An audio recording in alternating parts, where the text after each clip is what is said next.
मुझे अगुवाई दी है, मैं ये आखिरी सभा पवित्र आत्मा के विषय में बात करूं।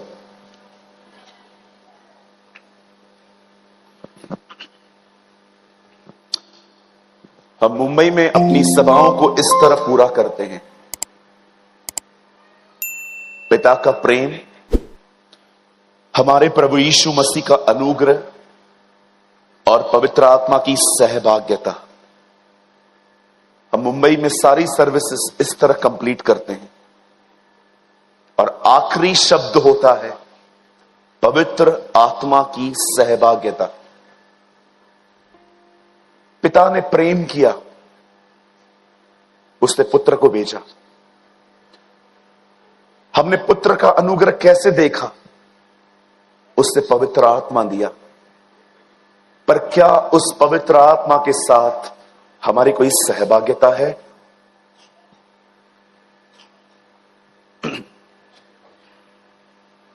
पुराने नियम में बाप ने कहा बेटा आएगा, बेटे ने कहा पवित्र आत्मा आएगा, और वही पवित्र आत्मा आज हमें कह रहा है वो बहुत जल्द बादलों पे हमें लेने आएगा। ये प्रतिज्ञाएं करते हैं।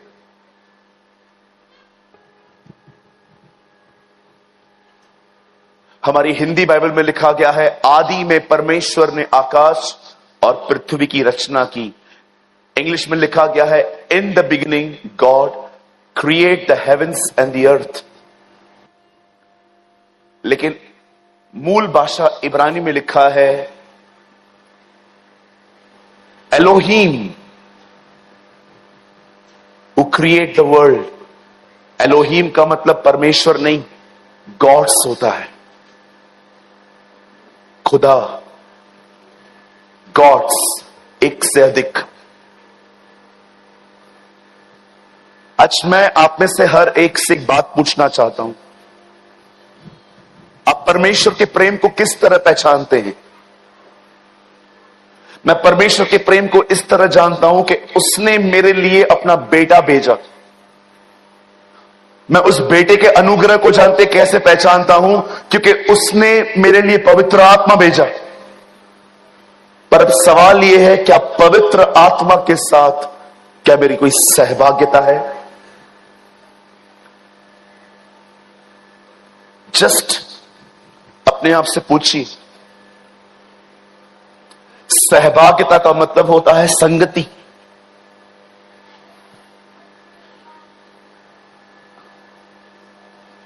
परमेश्वर को सब कुछ इसीलिए नहीं पता होना चाहिए क्योंकि वो सर्वशक्तिमान है। परमेश्वर को सब कुछ इसीलिए पता होना चाहिए क्योंकि आपने उसे बताया है। That's relationship.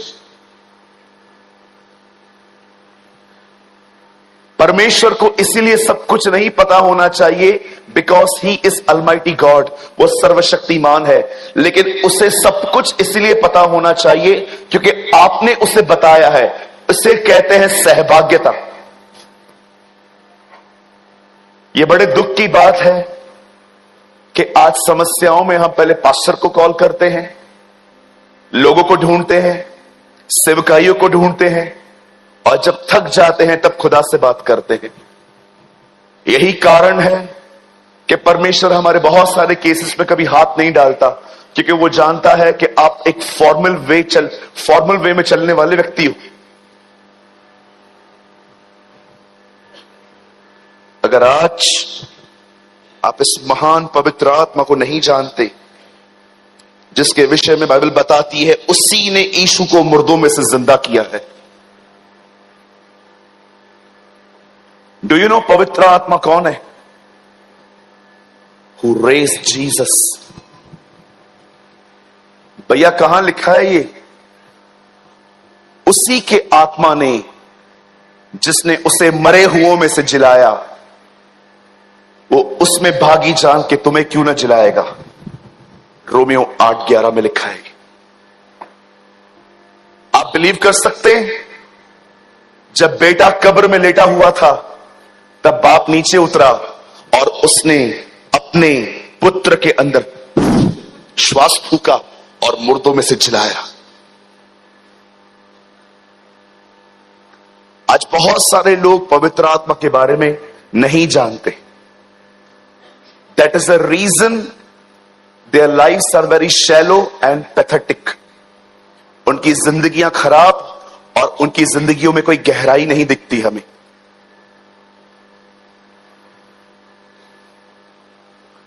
मैं मजाक नहीं कर रहा हूं आपसे, ये फजल मिला मुझे। 2022 का व्यक्ति बात कर रहा हूं। मैंने पवित्र आत्मा को सुनना सीखा एवरी सिंगल डे।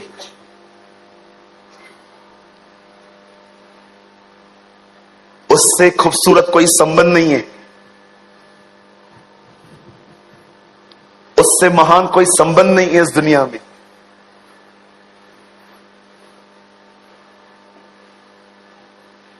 मैं आज आपको उत्साहित करना चाहता हूं कि आप उसे जाने। जानते हो पृथ्वी पे क्यों भेजा गया है? मैं वचन को शुरू करने से पहले एक आपको कहानी बताना चाहता हूं जो अपने आप में अर्थ रखती है।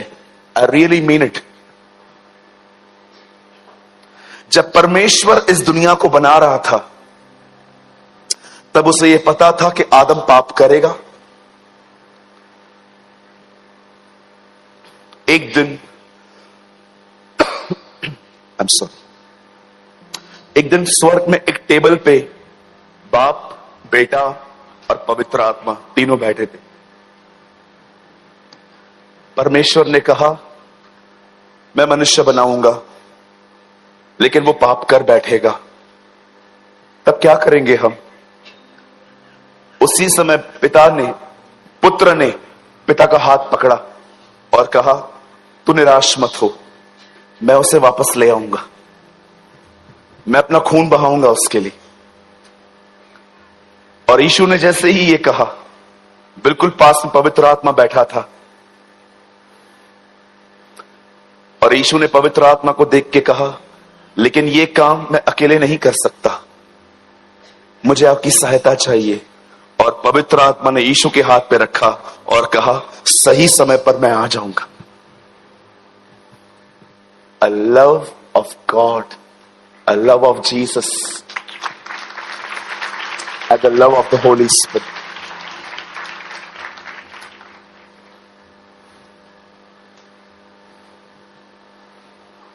कुछ लोग कहते हैं पिता ही सब कुछ है, कुछ लोग कहते हैं बेटा ही सब कुछ है, लेकिन बाइबल बताती है वो इक्वल है। आपने देखा दरियाए यर्दन पे क्या हुआ? जब यीशु यर्दन पे बपतिस्मा ले रहा था तब वो पानी में खड़ा था। ऊपर से आवाज आई यह मेरा प्रिय पुत्र है जिससे मैं अति प्रसन्न हूं, और ऊपर से कबूतर के समान पवित्र आत्मा उतरा। क्या आपने देखा? बाप, बेटा, पवित्र आत्मा एक साथ, एक साथ, वो एक है, आप उन्हें अलग नहीं कर सकते। आप चाहे कितने भी सिद्धांत बना लें, वो एक है, भले ही उनके कार्य अलग अलग हैं फिर भी वो एक है। आज की शाम जानिए और पहचानिए कि वो आपको क्यों मिला है। तैयार हैं आप सब? मेरे साथ बाइबल खोलें।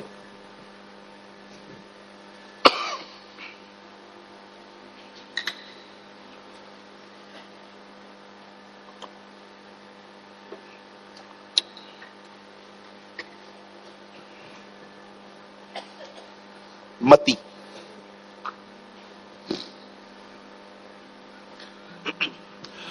Open with me the gospel of Matthew. मती रचित सुसमाचार मेरे साथ खोलें। अगर आप बाइबल नहीं लाए हैं फिर ऐसा न करें, हमेशा अपनी बाइबल साथ लाएं। और कोई भी व्यक्ति मोबाइल में बाइबल नहीं पढ़ेगा। अगर उनके पास नहीं है प्लीज आप उन्हें दिखाइए, लेकिन कोई भी मोबाइल में बाइबल न पढ़े।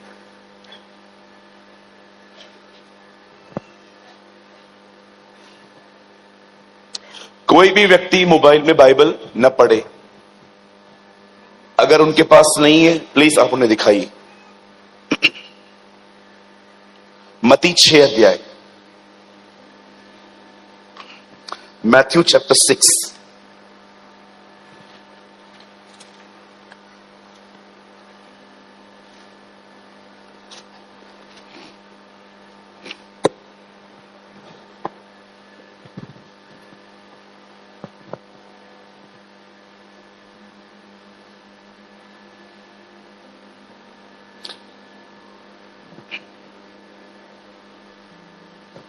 मैं आपके लिए एक वचन पढ़ रहा हूं, 6 अध्याय का 9 वचन। तुम इस रीति से प्रार्थना किया करो, हे हमारे पिता, तू जो स्वर्ग में है, तेरा नाम पवित्र माना जाए। मैं 3 गिनूंगा, आप में से हर एक को अपनी अपनी बाइबल में यह रिपीट करना है। ओके, 1 2 3।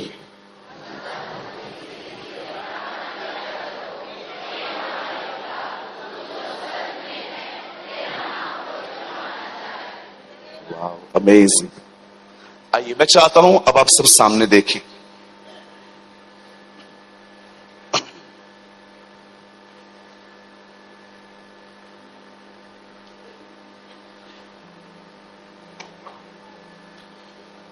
बड़े ध्यानपूर्वक सुने।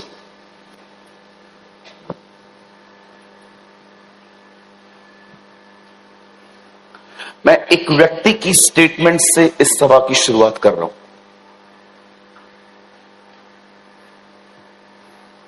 His name was William booth. एक बार उन्होंने कहा, अगर पवित्र आत्मा कलीसिया में विश्वासियों से ले लिया जाए तो उनकी हालत क्या होगी। किसी ने कहा हमें दुष्ट आत्माएं पकड़ लेंगी, किसी ने कहा हम खुदा को छोड़ देंगे, किसी ने कहा हम सूख जाएंगे। बट विलियम बूथ ने कहा हमें कोई फर्क नहीं पड़ेगा। विलियम बूथ ने कहा हमें कोई फर्क नहीं पड़ेगा अगर परमेश्वर अपना आत्मा हमसे ले ले।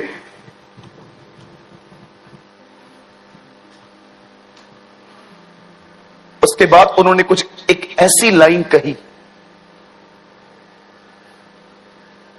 जो पूर्ण सत्य है आज की जनरेशन के साथ भी। उन्होंने कहा हमें इसीलिए फर्क नहीं पड़ेगा क्योंकि हम पवित्र आत्मा पर निर्भर ही कहां रहते हैं।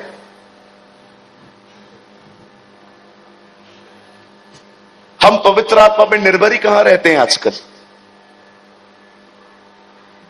हम कलीसिया में मात्र अच्छे अच्छे संदेशों को सुनने जाते हैं, हम अच्छी आराधना अटेंड करने के लिए जाते हैं, पवित्र आत्मा पे हम निर्भर ही कहां करते। और मैं बिल्कुल सहमत हूं आज, I am totally agree with him, क्योंकि आजकल के लोग पवित्र आत्मा पे निर्भर ही कहां हैं, क्योंकि बहुत सारे लोगों को उसके बारे में कुछ पता ही नहीं है। त्रिकता के उस तीसरे व्यक्ति के लिए कुछ साल पहले मैं ये वचन पढ़ रहा था। इस वचन में इस तरह लिखा है, यीशु ने कहा जब तुम प्रार्थना करते हो, उसे 3 प्रार्थना निवेदन दिए हमें, 3 प्रेयर रिक्वेस्ट। एक, उसका राज्य आए, दूसरा उसकी इच्छा पूरी हो, और तीसरा उसका नाम पवित्र ठहरे। 3 प्रेयर रिक्वेस्ट्स ऑफ जीसस। यीशु ने कहा जब तुम प्रार्थना करते हो तो इन 3 चीजों के लिए प्रार्थना करो।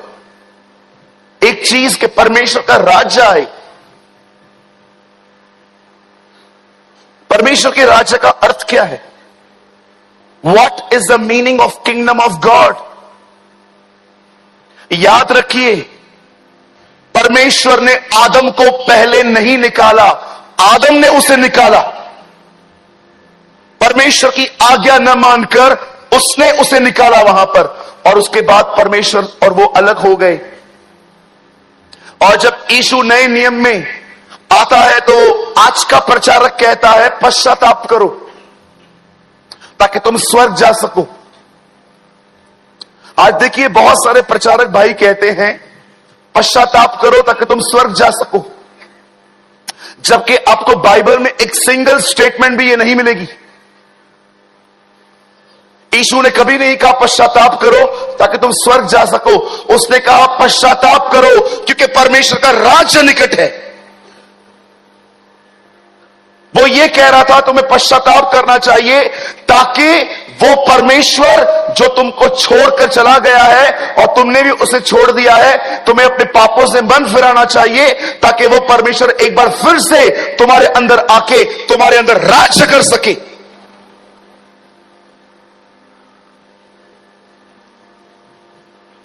तेरी इच्छा पूरी हो। कैसे होती है? हर दिन स्वर्गदूत खुदा के सामने खड़े होते हैं, वो उसको सुनते हैं और सुनने के बाद लोगों के पास जाके उन्हें मैसेज देते हैं। क्या आपको कलाम पाक में आपने देखा जिब्राइल एक मैसेंजर है, जिब्राइल एक संदेश देने वाला है। मरियम के पास संदेश यही लेकर आया था कि तू गर्भवती होगी। यह संदेश उसने कहां से पाया? खुदा से पाया। वो खुदा के सामने खड़ा रहता है और जो खुदा उसे कहता है वो जाके वो बोल के आता है। उसकी इच्छा कैसे पूरी होती है? पहले उसके सामने खड़ा रहना पड़ता है, उसका संदेश लेके लोगों को देना पड़ता है। क्या आप जानते हो यीशु ये कह रहा था हर दिन खुदा के सामने खड़े रहो, उसकी उपस्थिति में जियो और जो वो कहता है वो करो, इससे उसकी इच्छा पूरी होती है।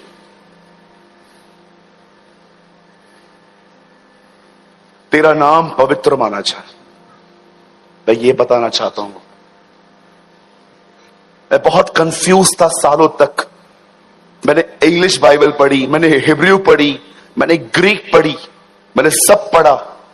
कभी कभी मुझे लगता था प्रिंटिंग में कुछ प्रॉब्लम हुई है। वो परमेश्वर जो पवित्र है वो ऐसा पवित्र है कि हर दिन स्वर्गदूत उसके सामने खड़े होकर ये नहीं कहते प्रेम प्रेम प्रेम, दयालु दयालु दयालु, वो ये शब्द नहीं कहते, लेकिन वो हर दिन कहते हैं पवित्र पवित्र पवित्र। Wait wait wait wait, I just want to explain you something. वो पवित्र है, फिर क्यों यीशु कहता है प्रार्थना करो कि उसका नाम पवित्र ठहरे? कभी आपके अंदर बाइबल को पढ़ते समय इस वचन के प्रति कभी सवाल उठा है कि ये कैसी दुआ करवा रहा है प्रभु? वो परमेश्वर जो अनादिकाल से अनंत काल तक पवित्र है, उसके लिए क्यों ये कहा जा रहा है?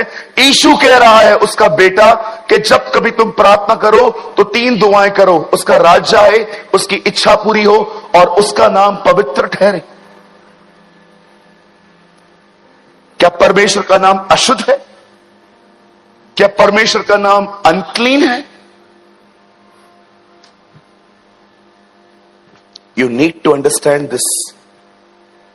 आपको यह समझने की आवश्यकता है आज। याद रखिए,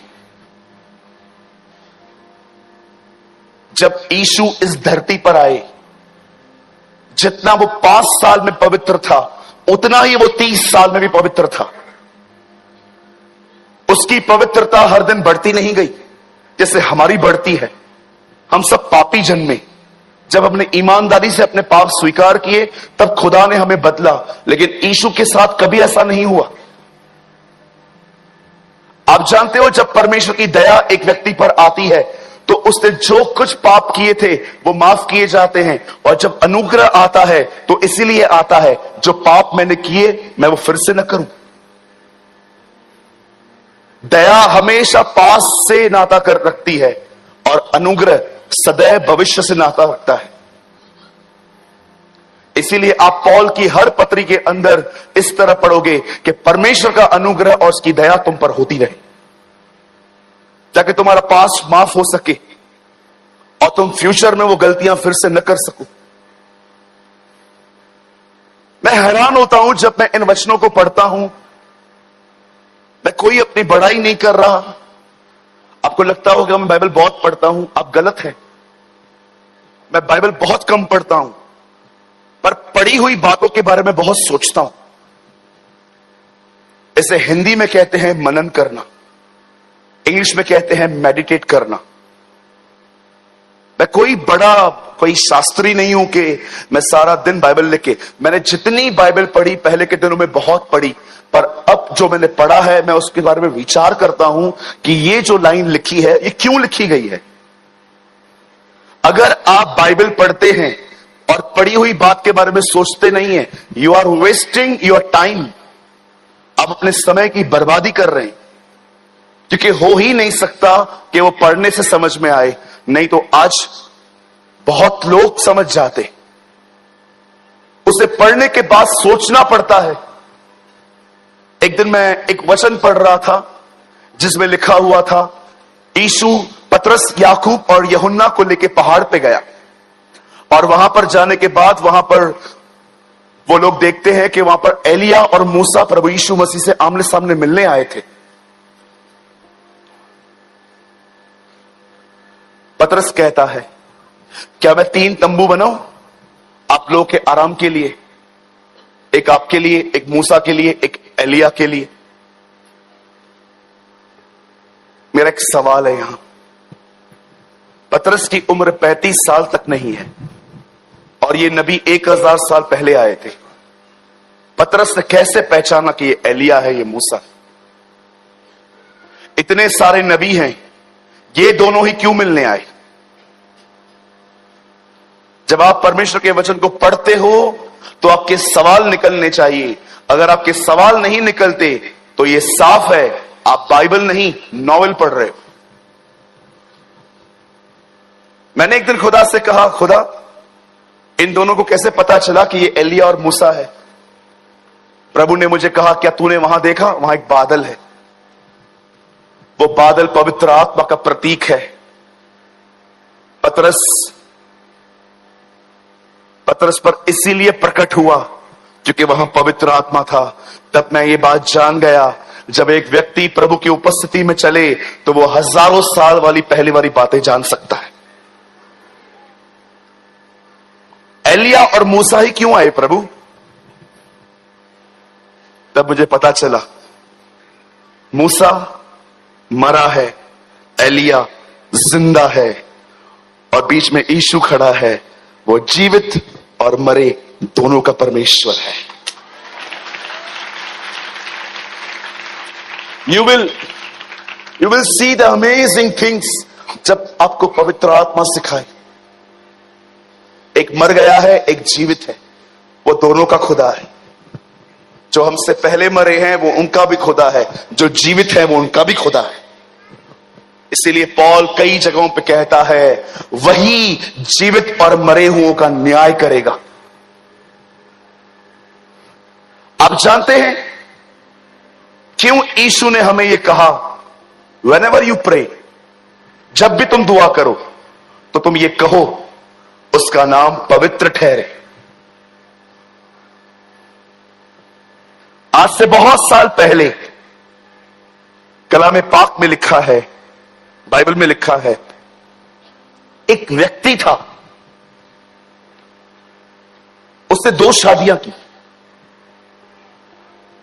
एक का नाम था लिया, दूसरे का नाम था राहेल। इन दोनों औरतों से और कुछ और इससे 12 बच्चे पैदा हुए और सब बेटे थे। बहुत सारे लोग कहते हैं याकूब के 12 बच्चे थे, पर मैं आपको बताना चाहता हूं यह एक कमजोर थियोलॉजी है। बहुत लोग ये नहीं जानते कि याकूब की एक बेटी भी थी जिसका नाम था दीना। बहुत लोग उस लड़की को नहीं जानते। याकूब की एक बेटी थी जिसका नाम था दीना। हर नेम वॉज दीना। एक दिन याकूब जो था, आपको पता है याकूब नाम का अर्थ क्या है? बोलिए पास वाले को, याकूब नाम का अर्थ है 420। बोलिए बोलिए, हाँ, बहुत हद तक हमारी तरह है ये भी। याकूब नाम का अर्थ है 420। अब कुछ लोग कहते हैं भैया 420 क्या होता है? हमारे इंडियन पैनल में बहुत सारे गुनाहों की सजा 420 में आती है। याकूब नाम का एक और अर्थ है, चुपचाप से दे दो नहीं तो छीन लूंगा। यह भी उसके नाम का अर्थ है, ग्रैबर। कितने लोग हैं यहां पर जो छीनते रहते हैं? हाँ, पास्टर बनाओ मुझे, नहीं बनाओगे मैं चर्च नहीं आऊंगा, आज वर्शिप मैं करूंगा, नहीं दोगे तो मैं चर्च नहीं आऊंगा। अरे तू आज निकल।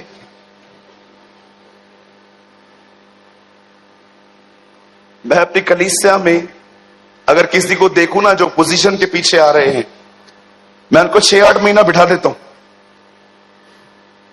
बैठ जाओ। आप जानते हो सच्चा लीडर कौन है? जो ये विश्वास करता है मैं लीडर बनने के लायक नहीं।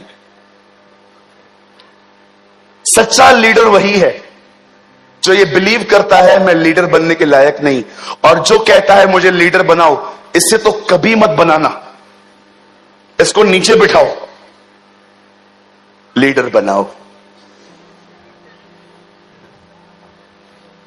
मुझे चेयरमैन बनाओ, मुझे सेक्रेटरी बनाओ, मुझे खजांची बनाओ। तू बाहर खड़ा रहे, जो लोग जूते नीचे रखते हैं उसको उठा के ऊपर रख। जो व्यक्ति सेवक नहीं है उसे कभी प्रधान नहीं बनाना चाहिए। ये मैं नहीं, ये कलाम पाक कहता है। जो व्यक्ति सेवक नहीं है उस व्यक्ति को कभी प्रधान बनने का हक नहीं है।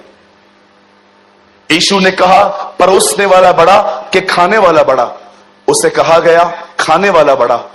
यीशु ने कहा पर देखो मैं तुम्हारे बीच में परोसने वाला बना।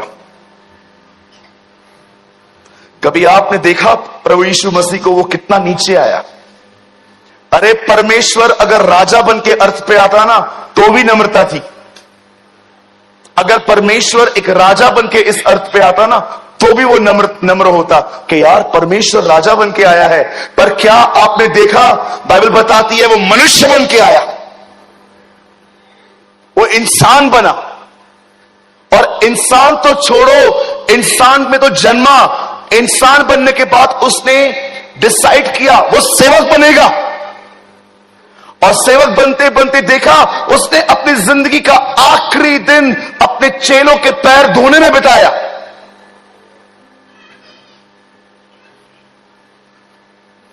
एक हम है दिन प्रतिदिन ऊपर जाते रहते हैं, एक वो है जो प्रतिदिन नीचे आया था और उसी ने हमें कहा मेरा पीछा कर, फॉलो मी। कितनी बहनें हैं मुझे बताइए जो घर पे मुखिया बन के बैठी है?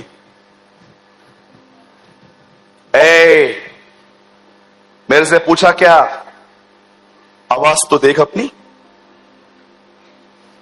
आपने देखा है कभी कभी बहुत सारी औरतें घर पे मुखिया बनने की कोशिश करती हैं, या बहुत सारे भाई जो हैं घर पे बहुत चाहते हैं कि हर चीज उनसे पूछी जाए।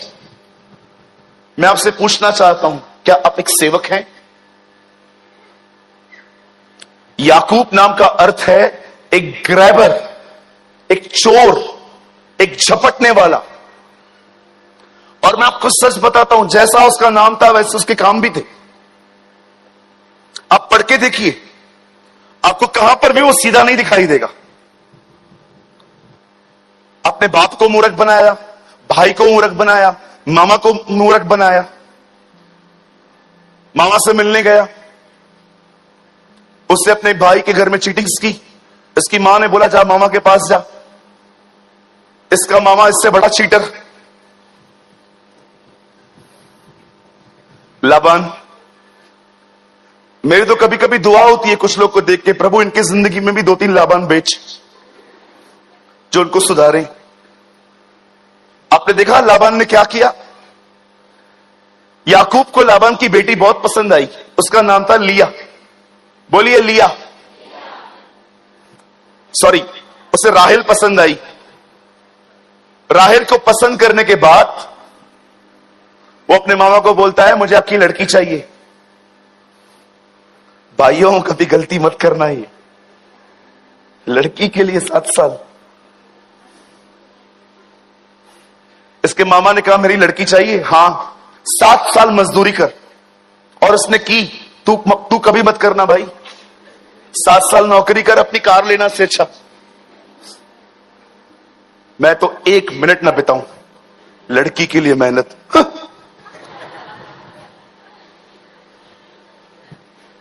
क्रेजी मैन, लड़कियों के लिए मेहनत कर रहा है, मैं तो 1 रुपया न दूं। इसका मामा भी देखो कितना शाना है, 7 साल उससे काम करवाया है। 7 साल के बाद बाइबल में पहली बार यह शादी रात को हुई। आप पढ़ सकते हैं, यह पहली मैरिज थी जो रात को हुई।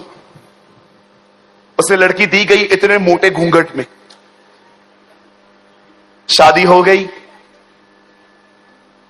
सुबह उठा, इसे पता चला यह राहेल नहीं लिया है। इसे कहते हैं दिखा के हॉलीवुड दिया बॉलीवुड।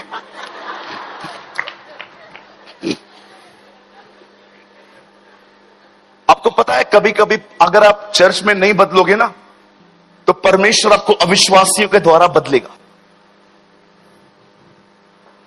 जब परमेश्वर देखेगा ना ये लोग वचन से नहीं सुधरते, तब परमेश्वर आपकी जिंदगियों में टेढ़े लोग भेजेगा जो आपको सीधा करेंगे।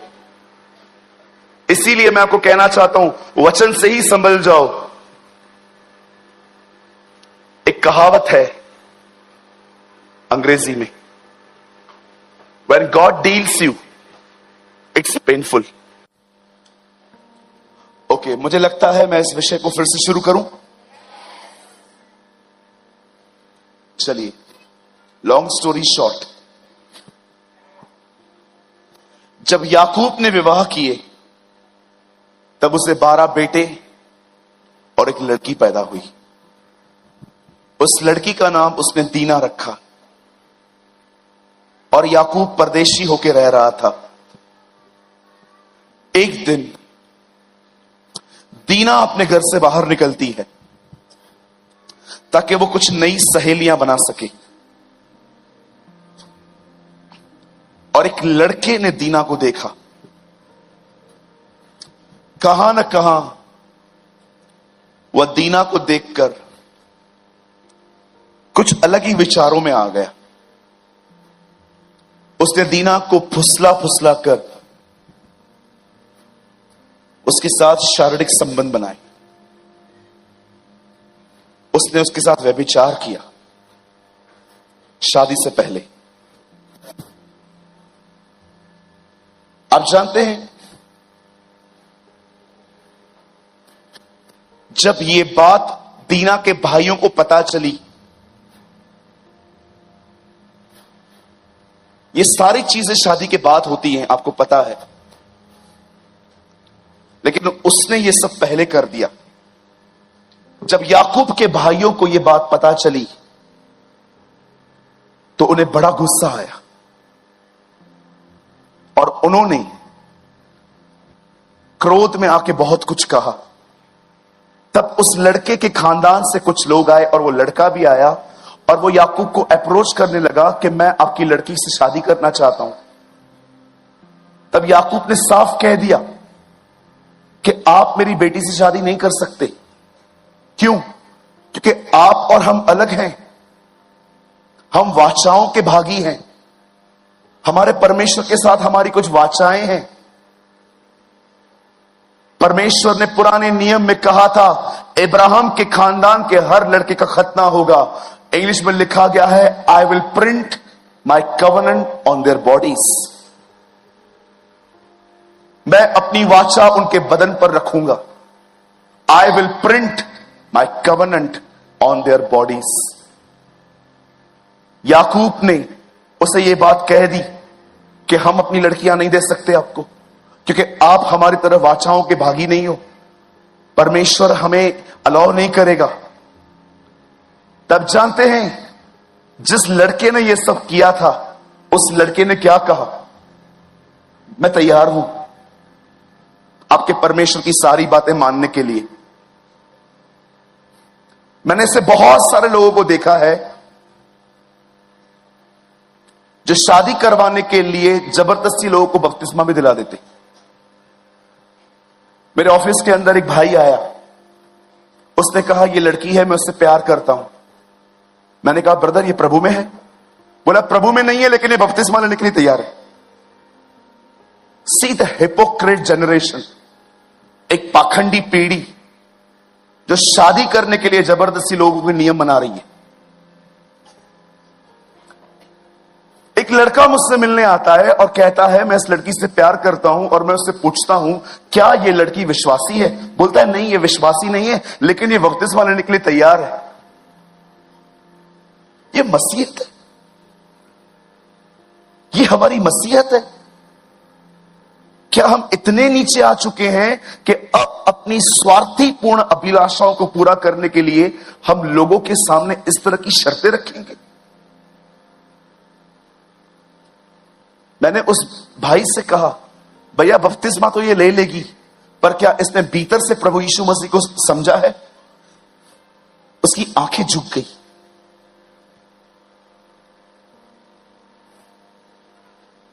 कभी ये गलती मत करना, कभी ये गुनाह मत करना कि एक व्यक्ति खुदा को जानता नहीं है, लेकिन आप उसे पसंद करते हो और आप उसे कन्विंस करते हो, ओ आप भी प्रभु में आ जाओ, फिर हम एक करेंगे। बाइबल साफ कहती है विश्वासियों की शादी विश्वासियों से होनी चाहिए, अविश्वासियों से नहीं। असमान जुओं में न झूठो। असमान, ये एक समान है, असमान नहीं है। खुदा ने साफ कहा था जब भी तुम जब खेत में जाओ तो दोनों तरफ या तो गधे ले लो या दोनों तरफ बैल ले लो। एक तरफ गधा दूसरी तरफ बैल मत लो, क्योंकि ये इम्बैलेंस होगा। आप सोचिए, आप प्रभु में हैं, हर दिन दुआ करते हैं, हर दिन वचन पढ़ते हैं, 7 दिन संगति करते हैं, लेकिन वो खुदा को नहीं जानते। आपको पता है आगे चल के कितनी प्रॉब्लम्स होती हैं लोगों को। Be alert. वो लड़का आके कहता है ओके मैं करूंगा दीना के साथ शादी, मैं खतना करवाने के लिए भी तैयार हूं, आई एम रेडी। और उन्होंने करवाया भी। इस बीच इसके भाइयों का क्रोध ठंडा नहीं हुआ था कि इसने हमारी बहन को अनक्लीन किया है, इसने हमारी बहन को फुसलाकर व्यभिचार किया है। इसके भाइयों ने मौका ढूंढा, हथियार निकाले और एक दिन घुस गए उनके गांव में, और गांव के गांव को खत्म कर दिया। उन्होंने सबको मार दिया, कुछ ही लोगों को छोड़ दिया खाली। जब ये बात याकूब को पता चलती है कि उसके बेटों ने बगैर उससे पूछे उन लोगों पे हमला किया है और मार दिया है, तब वो अपने बेटों को बुला के फटकार लगाता है। और जानते हो याकूब उन्हें फटकार में एक लाइन बोलता है। याकूब उन्हें कहता है क्या तुम जानते हो तुम्हारे इस कार्य की वजह से उस गांव के सारे लोग अब मुझसे नफरत कर रहे हैं। बड़ी अजीब बात लगी, जो लड़ाई में शामिल भी नहीं था अब उससे दुश्मनी है लोगों की। याकूब ने कुछ नहीं किया, उसे तो पता भी नहीं था कि उसके लड़के तलवारें और भाले लेकर उनको मारने गए हैं, अन्यथा वो रोकता उन्हें। किसी और ने किया, किसी और का नाम खराब हुआ। मेरे भाइयों मेरी बहनों, मैं आपसे एक बात पूछना चाहता हूं। जब आप लड़ाइयां करते हो, जब आप झगड़े करते हो घर में, जब आप प्रॉपर्टी की बातों पे लड़ते हो एक दूसरे के साथ, जब आप तंबाकू खाते हो, गुटखा खाते हो, जब आप अपने मोबाइल में गंदी चैट्स करते हो, मैं आपसे पूछना चाहता हूं किसका नाम अधिक खराब होता है, आपका कि खुदा का?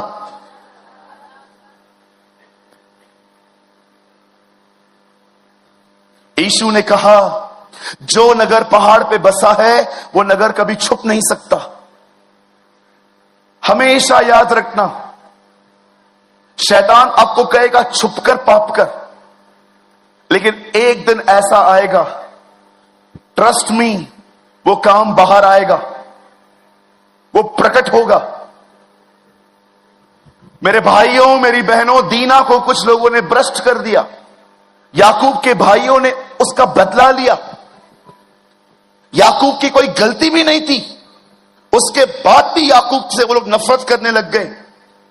जब मैं इस कहानी को पढ़ता हूं, इस सत्य घटना को पढ़ता हूं, तब मुझे कई बार परमेश्वर जानते क्या कहता है, देख याकूब था भी नहीं बीच में, तो भी उसका नाम खराब हुआ। वैसे ही मैं कई बार तुम्हारे मामलों में होता भी नहीं हूं, लेकिन अन्य जातियों में तुम्हारे कारण मेरे नाम खराब होते हैं। मेरे भाइयों, मेरी बहनों, इस बात को सदैव याद रखना, जब आप गलत काम करते हो, लोग आपको बाद में देखते हैं, पहले ये देखते कि आप कहां जाते हो, आप किस तरह की शिक्षा पाते हो। इसीलिए यीशु ने कहा, अपनी जिंदगी ऐसे जियो कि तुम्हारी जिंदगी को देखकर लोग कहे, सच में इनका परमेश्वर पवित्र है।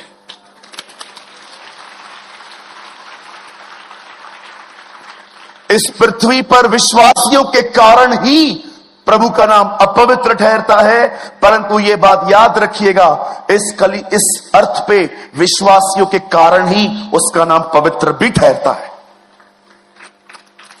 आज मैं आपसे एक काउंटर क्वेश्चन पूछना चाहता हूं, आपके कारण परमेश्वर का नाम अपवित्र ठहर रहा है कि आपके कारण प्रभु का नाम पवित्र ठहर रहा है?